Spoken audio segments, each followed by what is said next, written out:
cruz, mirando el cruel evento de la cruz. Quiero que busquen ahí en sus Biblias, por favor, en el Evangelio de Lucas, capítulo 23. Evangelio de Lucas, el capítulo 23. Y una vez que llegue allí, vamos a tener una lectura desde el versículo 32 hasta el 35. Evangelio de Lucas, el capítulo 23 y los versículos 32 a 35. Así dice la palabra del Señor.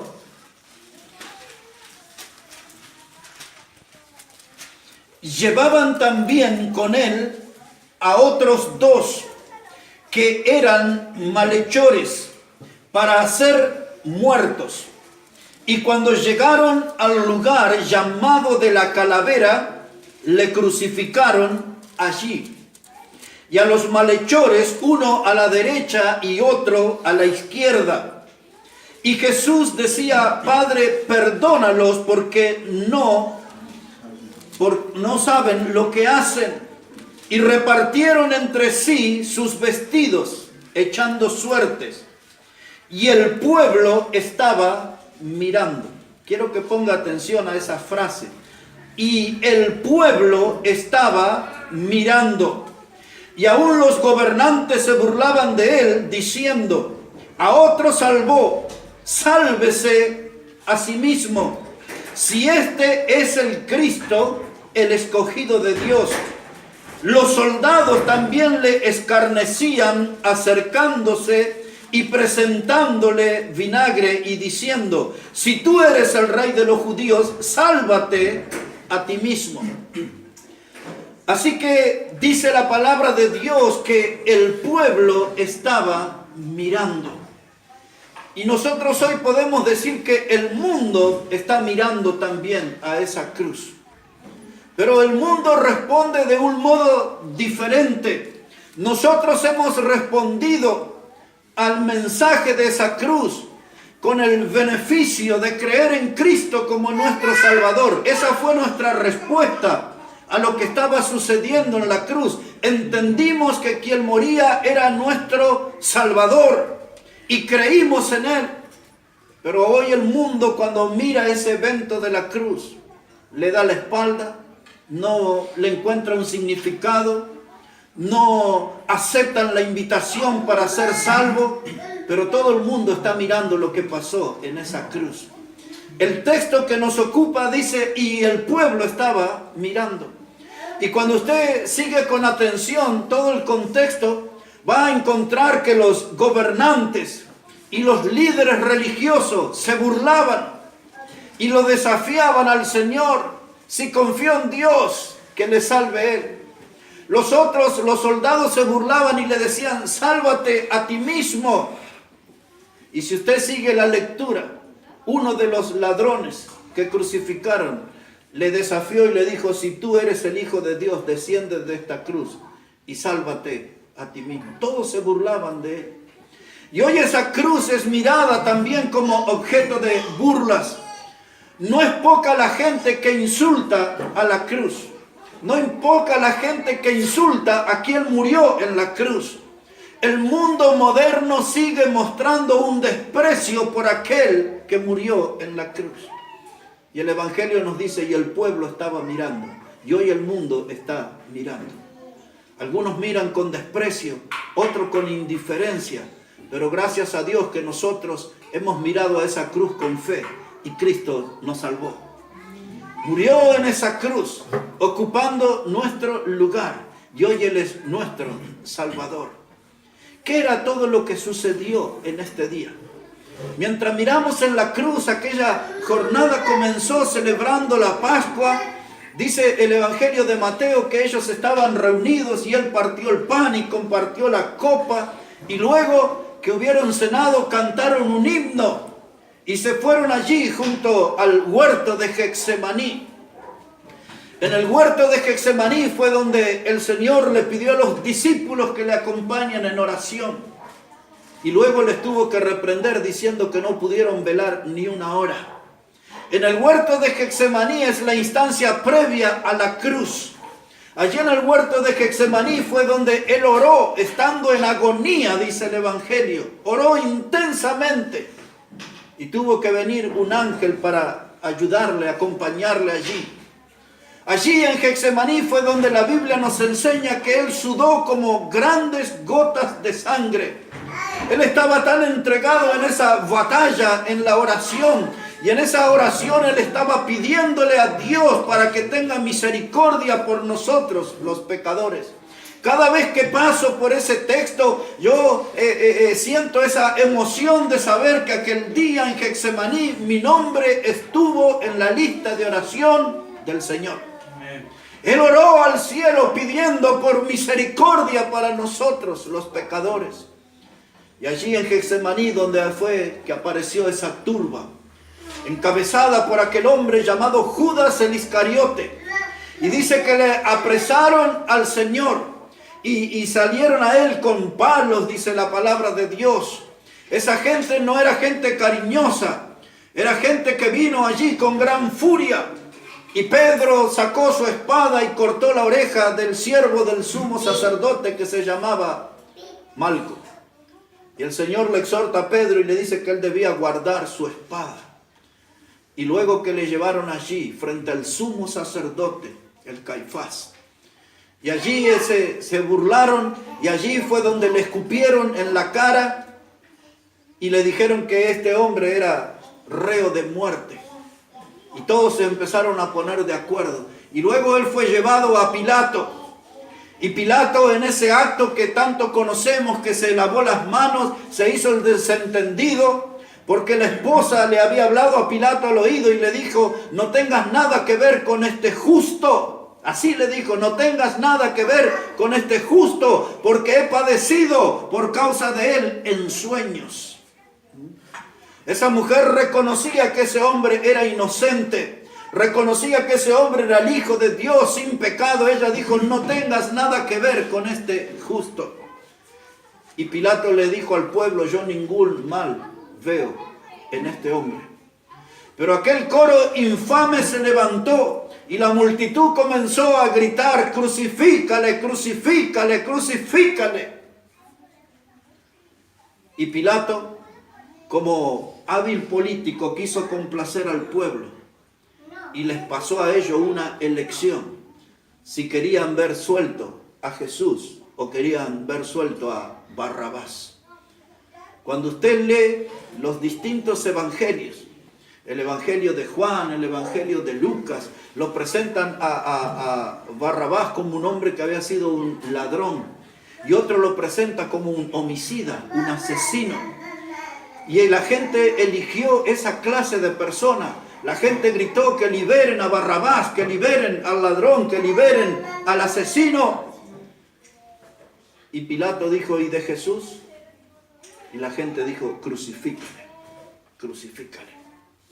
Y hoy el mundo sigue haciendo una elección equivocada. Hoy el mundo sigue aferrándose a los modernos Barrabás y sigue despreciando a Cristo, el Hijo de Dios. Pero si usted está aquí en esta mañana y no conoce a Cristo, yo espero que en esta mañana no se equivoque en su elección. Porque Cristo puede ser su Salvador y Cristo puede ser el dador de vida eterna para usted. En Cristo está la solución del grave drama que tenemos, de esa enfermedad mortal que la Biblia le llama pecado. En esa sangre preciosa que Él derramó en la cruz, nuestros pecados pueden ser limpios.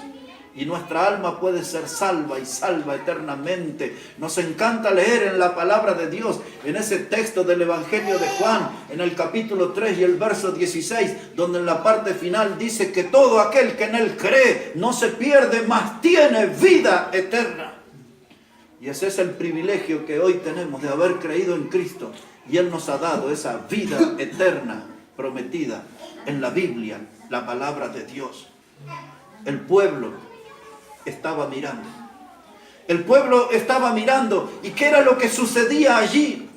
Porque por estas horas la gente se reunió para celebrar la Pascua.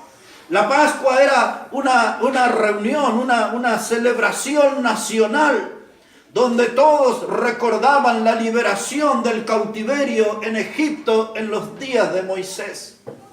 Fueron 435 años terribles de esclavitud bajo el látigo dañino del faraón, donde el pueblo de Dios esclavizado vivía pisando barro y paja para hacer enormes construcciones que ellos nunca iban a ser dueños. Pero Dios sacó en esa Pascua al pueblo de Israel con mano poderosa de Egipto. Y Dios levantó a aquel hombre llamado Moisés. Y en aquella ceremonia donde mataron el cordero y pusieron la sangre en los dinteles de la puerta, y esa noche vino el ángel destructor, el ángel de la muerte, y donde veía sangre, nadie moría en esa familia. La sangre era la garantía de protección y la sangre era garantía de salvación, era la sangre de un cordero inocente. Es la misma figura que utilizamos ahora cuando el pueblo está mirando. Es el Cordero de Dios el que está en la cruz. Y en esa sangre no solamente está la protección, en esa sangre en la cruz está la salvación eterna para nuestras vidas.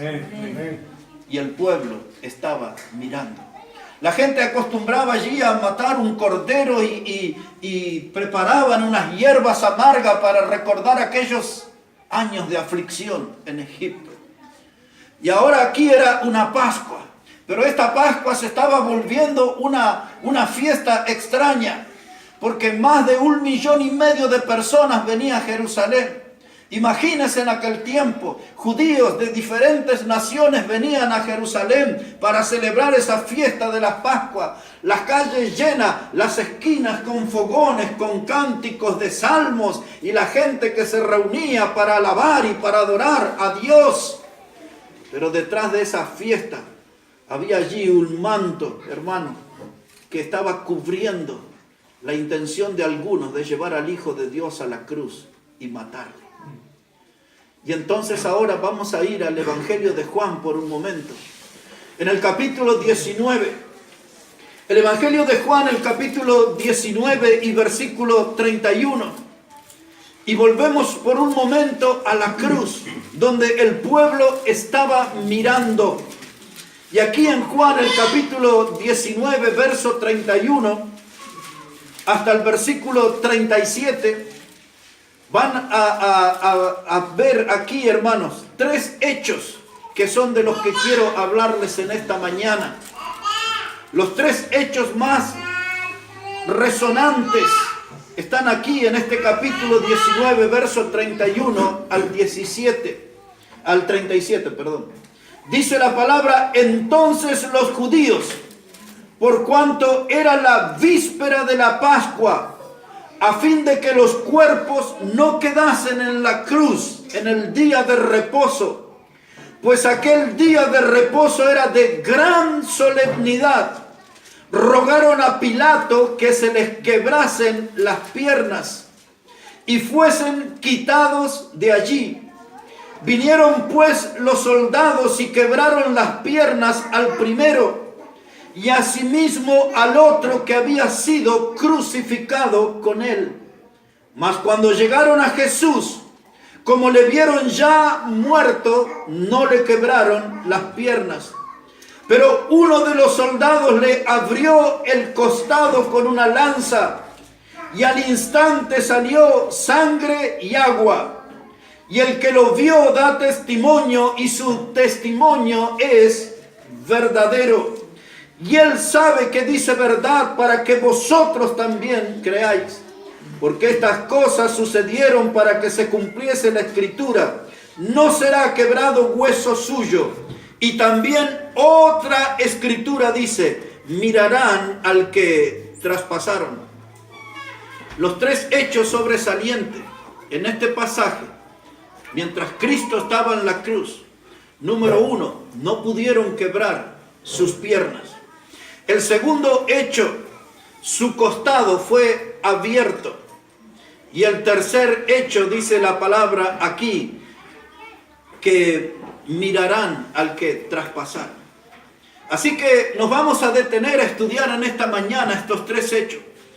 No pudieron quebrar sus piernas, abrieron sus costados y el pueblo estaba mirando, mirarán al que traspasara. Los romanos acostumbraban a disfrutar ese horrendo espectáculo de ver una persona crucificada. Ya algunas veces hemos explicado, no era llevar una persona a la cruz, había todo un procedimiento doloroso que dejaba a la persona al límite de la muerte.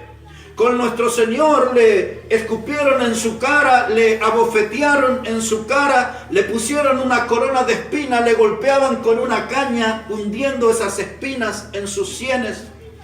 Y luego dice la palabra de Dios que le azotaron. Y sabemos que eso era un azote con látigo y dejaba a una persona con su cuerpo totalmente despedazado al punto tal que él no pudo cargar su cruz. Tuvieron que buscar un hombre que se llamaba Simón de Cirene y él fue el que llevó la cruz del Señor. Y ahora cuando estaban allí puestos en la cruz, esa gente por todas esas heridas que tenían, muchos morían allí de tétano por la infección que le producían los clavos. Algunos morían deshidratados, otros morían devorados por las fieras salvajes en la noche. Y había otros de los que estaban en la cruz, los insectos se metían por esas heridas y los cuerpos literalmente se pudrían en la cruz. Era horrenda esa clase de muerte. Era una muerte vergonzosa porque era una exhibición pública de un cuerpo desnudo, destrozado, de un cuerpo que no tenía el aspecto de un ser humano. Por eso la Biblia dice a través del profeta Isaías en el capítulo 53 que el Señor fue herido y molido por nuestro pecado. Esa palabra molido explica la condición de su cuerpo, un cuerpo despedazado ya por el látigo romano y ahora ese cuerpo estaba exhibido en la cruz. Y los romanos se deleitaban en esa clase de espectáculo viendo el dolor humano de los que eran crucificados. Las personas que eran crucificadas generalmente eran acusadas de dos delitos. Eran crucificados los homicidas y eran crucificados los sediciosos. Los sediciosos eran aquellas personas que se rebelaban en contra del poder del César romano. Y de esto lo acusaron a nuestro Señor de sedición y lo llevaron a la cruz. Y ahora cuando la gente quería acelerar la muerte, entonces venían y le quebraban las piernas. De modo que la persona que estaba en la cruz, cuando respiraba, tenía que apoyarse en sus pies. Y al quebrarle las piernas, eso le imposibilitaba casi la respiración y moría rápidamente. Así que cuando se le quebraba las piernas a una persona en la cruz, se tomaba un martillo como los que nosotros conocemos. Más bien sería como un estilo de una masa nuestra. O se tomaba un hierro y venían y así sin piedad le quebraban las piernas allí. Y esa persona rápidamente iba a morir. Los romanos disfrutaban eso.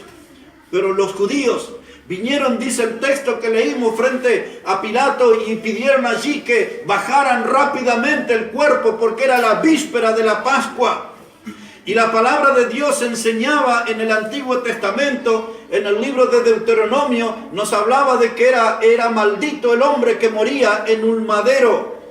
Y decían que el hombre que moría en el madero o morían en un árbol ahorcado, esa persona no podía permanecer en el árbol o en el madero hasta la noche porque si no contaminaba la tierra. Esa era la creencia religiosa que reinaba. Y entonces cuando vieron esos crucificados en víspera de la Pascua, dijeron: quiébrenle las piernas rápido, aceleren la muerte y bájenlo antes que lleguen las sombras para que no contaminen la tierra. Y ahora este texto que hemos leído nos permite ver tres cruces allí en ese monte Calvario. Y rápidamente comprendemos que había una cruz a la derecha, adelante, otra cruz a la izquierda, y la cruz del centro donde estaba nuestro Señor estaba hacia atrás. Y si usted me pregunta cómo yo puedo observar eso, usted se da cuenta que vinieron y le quebraron las piernas a uno y después al otro, y por último quisieron venir con nuestro Señor, porque su cruz estaba un poco más atrás que la de los otros dos.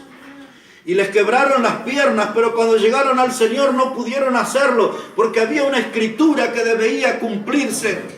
Dice la palabra de Dios en el Salmo 22 y los versículos 16 y 17, dice la Biblia: horadaron mis manos y mis pies, contar puedo todos mis huesos. La Biblia anticipaba que en el sufrimiento de Cristo en la cruz, sus huesos no iban a ser quebrados. Esa escritura debía cumplirse. Por eso cuando llegan a quebrar sus piernas, ya había muerto, no tenía sentido. Romperle las piernas a alguien que estaba muerto, eso no iba a aumentar su sufrimiento. Y entonces se sintieron allí frustrados.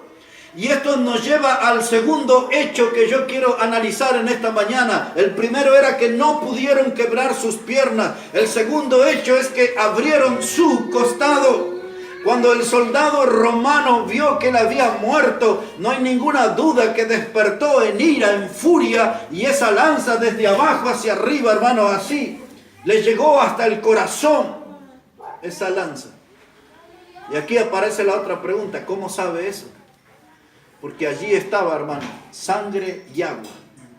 Esa era la evidencia, era la prueba que ese lanzazo llegó hasta el mismo corazón del Señor.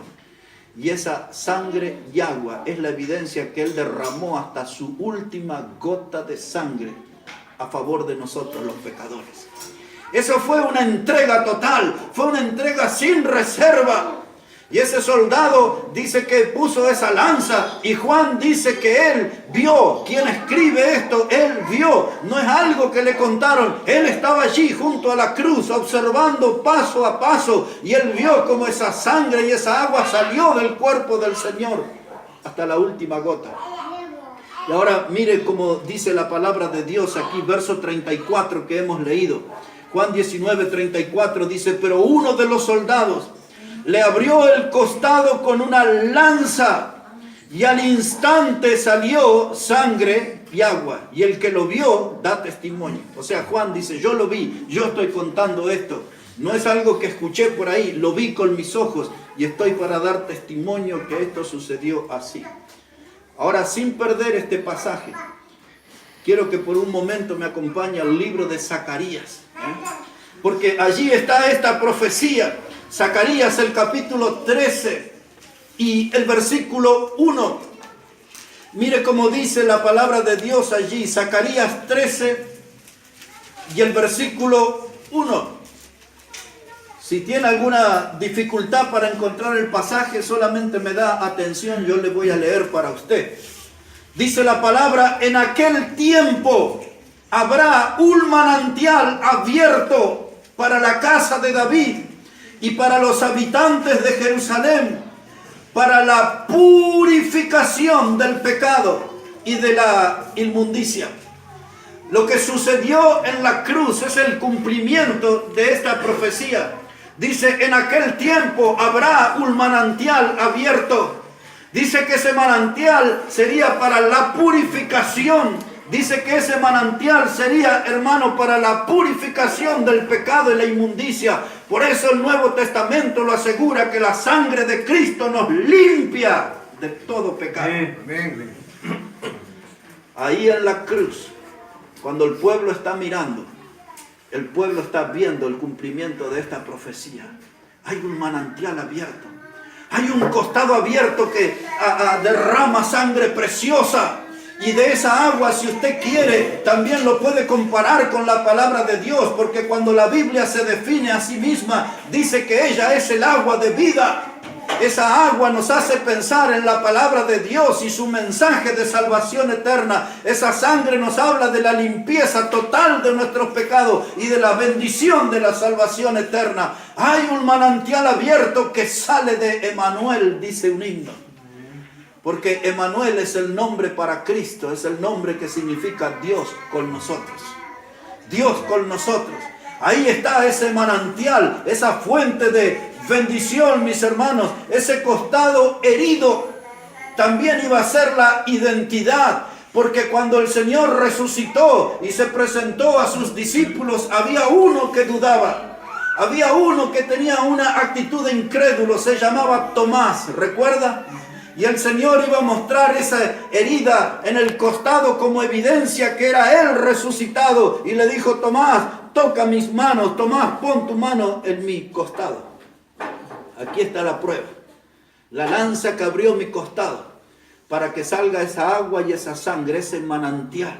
Es un manantial de bendición, es un manantial de salvación. Esa sangre, mis hermanos, que salió del costado, es una fuente interminable de salvación para el hombre. Esa sangre que salió ese día de su costado, desde hace 2000 años, está salvando gente y gente y gente, y lo salva eternamente. Es una fuente continua de bendición y de salvación. Y si en esta mañana usted no conoce a Cristo, de ese costado puede salir una gota de sangre que le limpie todo su pecado y le dé una salvación eterna. Amén. Una fuente de bendición, una fuente de salvación.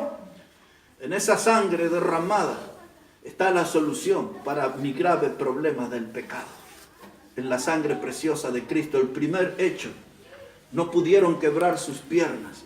El segundo hecho, le abrieron el costado con una lanza. Y salió esa sangre, esa fuente purificadora, limpiadora, en la cual nuestra alma pecadora puede ser salva eternamente. Los hombres de aquel día estaban mirando y vieron ese costado abierto. Y entonces lo que nos corresponde preguntar, ¿el mundo de hoy está viendo ese costado abierto? Porque todavía esa sangre está activa. Todavía esa sangre conservó el poder. No es una sangre que se evaporó, que fue absorbida por la tierra. No es una sangre, mis hermanos, que el paso de los años le quitó poder. No, esa sangre preciosa tiene virtud salvadora. Es la sangre de Cristo. Es ese manantial purificador que limpia de todo pecado. Amén. Y esa sangre hoy puede tocar su vida y puede darle salvación eterna. Sus piernas no fueron quebradas, su costado fue abierto. Y el tercer hecho que nos ocupa en esta mañana, dice la Biblia, y mirarán al que traspasaron. Dijo Juan, se cumplió la escritura. Y esa escritura que habla Juan está ahí en Zacarías. Yo le voy a leer para ustedes en el capítulo 12 y en el versículo 10. Dice la palabra del Señor, este es el cumplimiento de la profecía de Zacarías, capítulo 12, versículo 10, dice la escritura: y derramaré sobre la casa de David y sobre los moradores de Jerusalén espíritu de gracia y de oración, y mirarán a mí, a quien traspasaron, y llorarán como se llora por hijo unigénito, afligiéndose por él como quien se aflige por el primogénito. Lo mismo que dijo aquí Zacarías es lo que vimos cumplirse en la cruz del Calvario. Dice: derramaré sobre la casa de David espíritu de gracia y de oración, y mirarán a mí, a quien traspasaron. Cuando Juan terminó ese capítulo 19, verso 37, dice: y también otra escritura dice: mirarán al que traspasaron. Juan estaba citando al profeta Zacarías. Mirarán al que traspasaron. Ese pueblo que estaba mirando, ese pueblo que tenía su mirada puesta en el Señor, ese pueblo que estaba mirando al crucificado, dice: mirarán al que traspasaron y llorarán. Muchos de nosotros, cuando tuvimos ese encuentro con el Señor, hubo lágrimas. Lágrimas de arrepentimiento, porque ofendimos a un Dios que es santo. Hubo lágrimas de arrepentimiento y de dolor, porque por nuestro pecado Cristo tuvo que ir a la cruz del Calvario. Mirarán al que traspasaron y llorarán, y llorarán. ¿Y cuántas veces nos conmueve leer en la palabra de Dios sobre el amor de Cristo? Porque no hay demostración de amor más sublime, más inmensa que la que Cristo mostró en la cruz, muriendo por el pecador. Esa es la demostración más grande de amor. No hay ninguna otra clase de amor que se iguale a eso. Por eso dice la palabra de Dios en la carta de los Romanos, en el capítulo 5 y en el verso 8, dice la Biblia: mas Dios muestra su amor para con nosotros en que siendo aún pecadores, Cristo murió por nosotros. Amén. Ah, qué maravilla. Siendo aún pecadores, Cristo murió por nosotros. Tanta gente diría: no vale la pena morir por esto. Pero Él tuvo misericordia de nosotros. Tuvo compasión por nuestras almas necesitadas. Y fue camino ahí a esa cruz y mostró su amor. Y murió por nosotros, dice la palabra de Dios. Por eso muchas veces al leer sobre la crucifixión, los sufrimientos de nuestro Señor, algunas lágrimas aparecen en nuestros ojos. Dice la Biblia: y mirarán al que traspasaron y llorarán, llorarán. Y si hubo gente que nunca lloró mirando a Cristo, si al creer en Él como Salvador usted no lloró, si al leer la Biblia con el paso de los años usted nunca lloró, si usted es dueño de ojos secos, hay gente, hermanos, que van a llorar toda una eternidad. Estarán en aquel lugar que la Biblia dice donde será el lloro y el crujir de dientes. Ese es el lugar que la Biblia le llama el infierno. Es el lugar de la separación eterna de Dios. Y hoy el mundo, cuando mira esa cruz, el mundo está mirando, el pueblo está mirando y dice: ya más adelante voy a creer. Otros dicen: bueno, eso no es para mí. Hay algunos que dicen: este asunto del evangelio es para gente anciana y es para gente débil. Pero yo puedo asegurarle en esta mañana que este asunto del evangelio, Cristo muerto, sepultado y resucitado al tercer día, es un asunto que le merece la atención de todo pecador. Amén. Todo pecador, toda persona que es pecadora debe mirar con atención a esa cruz y debe aferrarse al mensaje de salvación y al Salvador. Tienen que mirar en esa cruz y contemplar que en quien murió es el Cordero de Dios. La Biblia dice que no había en él pecado, ni había engaño en su boca. Dice la Biblia también sobre él que él como oveja fue llevado al matadero, enmudeció y no abrió su boca. Allí él está puesto en esa cruz y allí con sus brazos abiertos extiende una invitación a todo aquel que aún no ha creído en él. Porque todo aquel que le desprecie, todo aquel que le rechace, tendrá una eternidad para llorar. Mirarán al que traspasaron. Mi pregunta final es: ¿con qué ojos estamos mirando al Señor Jesucristo en la cruz en esta mañana? ¿Le estamos mirando con los ojos sorprendidos por esa demostración tan grande de amor? ¿Le estamos mirando con ojos sorprendidos al ver contemplar ese sacrificio tan grande, completo? Suficiente de Cristo fue suficiente para salvarnos eternamente.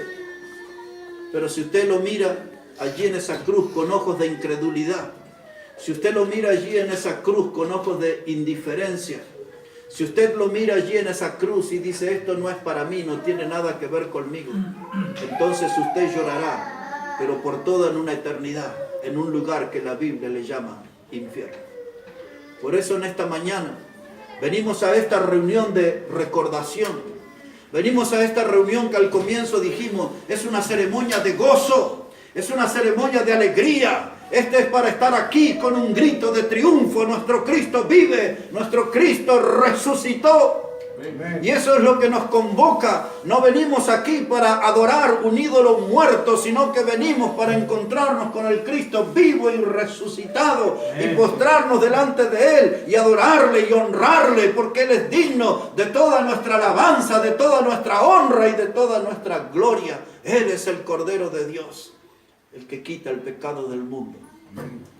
Pero al mirarlo usted dice: a mí todavía no me limpió, a mí todavía no me salvó. Y esta es su oportunidad para que usted abra las puertas de su vida y crea en Cristo Y que esa sangre que Él derramó, ese manantial de vida, manantial de bendición, manantial de salvación, toque su vida en esta hora y le salve para siempre. 3 hechos importantes en esa jornada. No pudieron quebrar sus piernas para que se cumpliese la Escritura. Abrieron su costado para que se cumpliese la Escritura. Y mirarán al que traspasaron. Es una oportunidad para algunos de mirarlos como que Él sea su único y su suficiente Salvador. Cristo ya hizo su parte. Él murió en la cruz, Él resucitó. Es más, nosotros estamos aquí en otra etapa de nuestra vida espiritual. Estamos esperando su regreso porque Él ha hecho promesa que iba a venir a buscar a la iglesia que Él compró con su sangre. Si esa sangre no ha tocado su vida, usted no es salvo. Si esa sangre no ha tocado su vida, no podrá ir con Él cuando Él venga. Por eso en esta mañana, cuando el pueblo está mirando, el mundo está mirando, yo espero que usted dé un paso y comience a mirarlo como el Salvador de su vida. Y usted tendrá esa promesa preciosa, la de la salvación eterna, que solamente Cristo puede dar. Voy a invitarlos a todos que se pongan de pie, por favor, y vamos a orar al Señor. Vamos a hablar con Dios en esta mañana. Y nadie mirando, nadie hablando. Vamos a cerrar nuestros ojos. Y algunos quizás por primera vez han oído que Cristo murió en esa cruz para ser el Salvador. Quizás alguno por primera vez ha oído que Él derramó su sangre preciosa para limpiar mi pecado y para darme una vida eterna. Y si usted está aquí en esta mañana y nunca ha creído en Cristo, quizás quiere decir: predicador, ¿puede orar por mí? Yo quiero poner mi fe en Cristo Jesús en esta mañana. Hay alguien así en esta mañana que dice: predicador, ore por mí, yo quiero poner mi fe, yo quiero que Cristo me salve. Si muriera, no tengo seguridad si voy a ir al cielo o dónde voy a ir. Yo quiero tener certeza en esta mañana. Ore por mí, yo quiero que Cristo sea mi Salvador. ¿Hay alguien así en esta mañana? Amén, gracias a Dios. ¿Hay alguien así en esta mañana? ¿Alguien más? Alguien más en esta mañana dice: predicador, ore por mí, yo quiero que Cristo sea mi Salvador. No tenga vergüenza, solo queremos orar por usted. ¿Hay alguien más así? Amén, gracias a Dios. ¿Alguien más? Levante su mano, no tenga vergüenza. ¿Quién más en esta mañana dice: predicador, ore por mí, yo quiero creer en Cristo como el Salvador, quiero salir de este lugar con la seguridad de la salvación eterna? Amén por ese joven, amén por esas manos arriba. Hoy es un día de bendición, hay un manantial abierto, un costado abierto donde hay sangre purificadora, donde hay sangre salvadora, donde el pecador puede venir y encontrar que sus pecados son limpios y su alma salva en esa sangre preciosa de Jesucristo. Oremos a Él. Padre, te damos tantas gracias en esta hora por tu palabra. Y gracias por tu Hijo amado Jesucristo, que murió en esa cruz para perdonar nuestros pecados y para darnos esa salvación eterna. Gracias, Dios, por tu gran amor, tu gran misericordia. Y gracias por estas manos que hoy se levantan al cielo para demostrar y para confiar que Jesucristo es su Salvador. Que tú bendigas estas vidas, Señor. Que tu poder esté con ellos, acompañándoles y animándoles a andar en tu camino. Y que ellos puedan tomar esa cruz y seguirte cada día con fidelidad. Gracias, Padre Santo, te damos por cada alma aquí en este lugar y tu palabra viva, y por el Cristo resucitado que nos da esperanza que nosotros resucitaremos y estaremos junto a Él toda una eternidad. Oramos en el precioso nombre de Jesucristo. Amén y amén. Amén.